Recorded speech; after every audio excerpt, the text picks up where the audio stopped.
Assalamualaikum warahmatullahi wabarakatuh. Waalaikumsalam. Sahabat Kelas TV yang dirahmati Allah, berjumpa lagi dengan kami di acara Ramadan bersama Khas. Kali ini dengan Ana Faizana Fatakina akan memperbincangkan tentang permasalahan seputar Ramadan bersama Abah. Assalamualaikum Abah. Waalaikumsalam warahmatullahi wabarakatuh. Ananda Faizah. Apa kabarnya Abah? Alhamdulillah sehat Ananda. Terima kasih Abah telah hadir di acara Ramadan bersama Kohas. Ana mewakili teman-teman Kelas TV nih Abah untuk bertanya. Ada yang bertanya nih Abah, dari ibu-ibu nih Abah, bagi ibu-ibu ataupun bunda di rumah kan sering masak nih Abah, khususnya yang berdagang.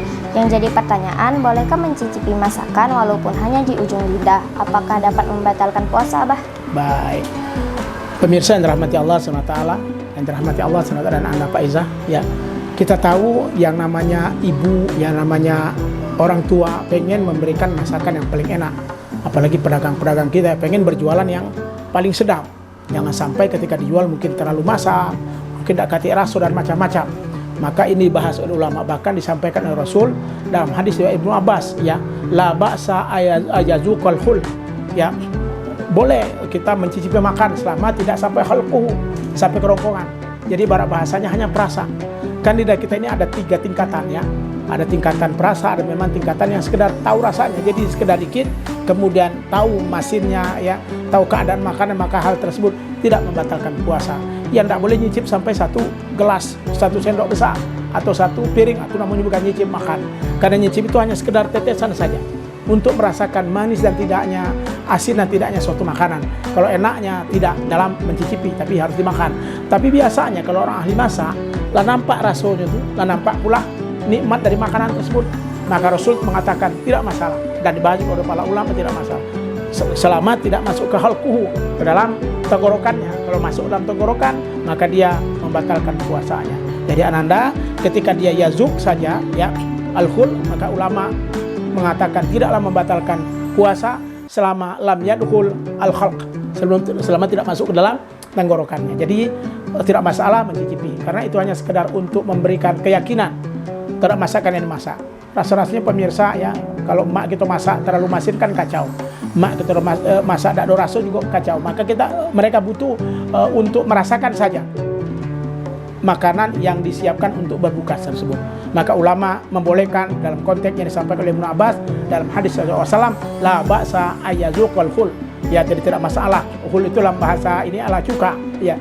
Jadi cuka itu kan untuk mengetahui masam dan manisnya.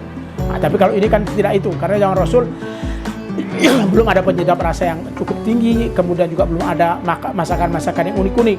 Kalau sekarang kan banyak masakan unik, maka butuh untuk dicicipi, bukan dirasakan. Jadi dicicipi sedikit hanya sekedar untuk mengetahui rasa cicipan dari makanan yang disediakan tersebut. Jadi tidak masalah dan tidak membatalkan puasa, insya Allah. Begitu Ananda. Begitu ya Abah. Oke baik Abah, terima kasih Abah atas tausiahnya. Ada pertanyaan kedua nih Abah, ya, dari teman-teman Kelas TV.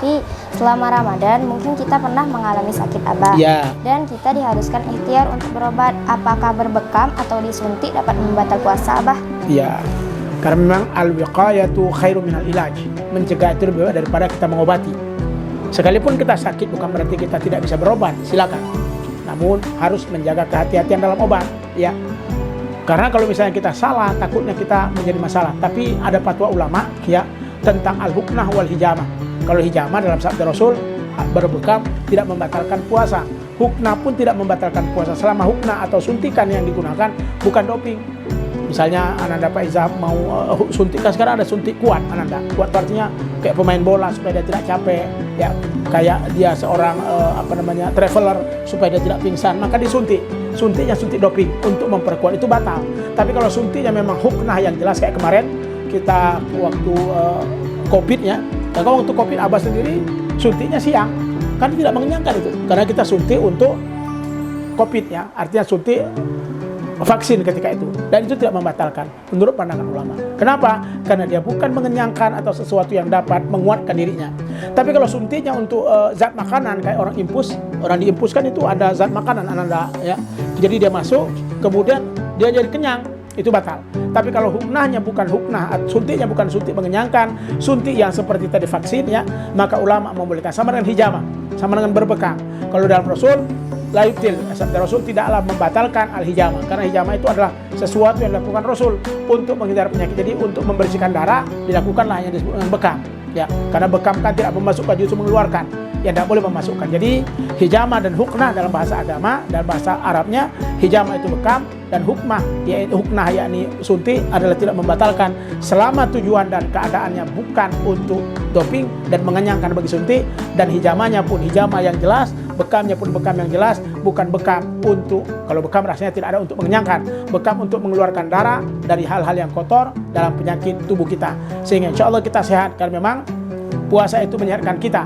Sumu tasihu, berpuasalah karena puasa memberikan kesehatan dan kebaikan kepada kita. Begitu Ananda Faizah, insya Allah. Oh begitu ya Abah. Oke baik Abah, terima kasih Abah atas penjelasannya. Itu semua bermanfaat sekali bagi kita semua, terutama bagi anak pribadi. Baik pemirsa, demikian perbincangan kita pada kali ini. Jangan lupa like, share, and subscribe. Ana Faizah Nafasakina pamit undur diri. Wassalamualaikum warahmatullahi wabarakatuh. Waalaikumsalam warahmatullahi wabarakatuh.